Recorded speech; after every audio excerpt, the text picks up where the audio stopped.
ကြောင်းဒီလိုမျိုးကျွန်တော်တို့ဆောရခြင်းဒီလိုဒီကfellowship လုပ်ရခြင်းရဲ့အကြောင်းရင်းဟိုအနေနဲ့ပြင်မှာပါတယ်ဖြစ်ပါတယ်ဒီနေ့နောက်ပိုင်းမှာကျွန်တော်ဆရာဦးလာလောကနေဒီနေ့ကျွန်တော်တို့အဖွင့်စီတောင်းပေးမှာဖြစ်တယ်ဒီနေ့နောက်ပိုင်းမှာကျွန်တော်တို့ဒိုင်လူကြီးနဲ့အဖက်line just လုပ်ပေးမယ်ကျွန်တော်တို့ကိုဒိုင်လူကြီးလုပ်ပေးမယ်နေရာကိုလည်းပြည့်စုံခြင်းစီစဉ်လုပ်မှာဖြစ်ပါတယ်ဒီနေ့နောက်ပိုင်းမှာကျွန်တော်ကိုယ်နေရာယူမယ်နော်ပြီးတဲ့နောက်ပိုင်းမှာကျွန်တော်စတင်ကစားတော့မှာဖြစ်ပါတယ်အခုအဆုံးနေတယ်ပြင်မှာကျွန်တော်တို့ဒီလိုဆုပ်လို့ရတဲ့အကြောင်းလေးတွေ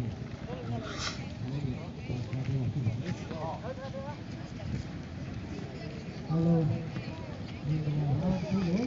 ကျွန်တော်တို့ချစ်ကြည်ရေးအားကစားပွဲလုပ်ပြရဘုရားရှင်ကိုရှင်းပြကျေးဇူးတင်ပါတယ်အခုကျွန်တော်တို့ဒီကားမဲ့ပွဲမှာချစ်ကြည်ရေးဒီနည်းမျိုးကြောက်လို့ကြောက်စိတ်ဓာတ်ကိုနေတိုင်းပြည့်အောင်လို့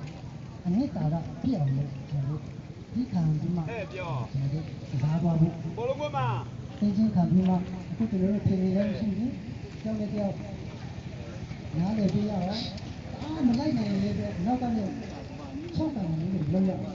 မလိုက်နိုင်တဲ့ဟောတော့မေးရတာလိုက်နေထားလို့မင်းတို့လည်းတာရမ်းတာဆက်ပြီးမှလိုက်ထူတာမျိုးလို့ဒီလိုမျိုးတော့ဒီလိုမျိုးတော့လောက်တာမျိုး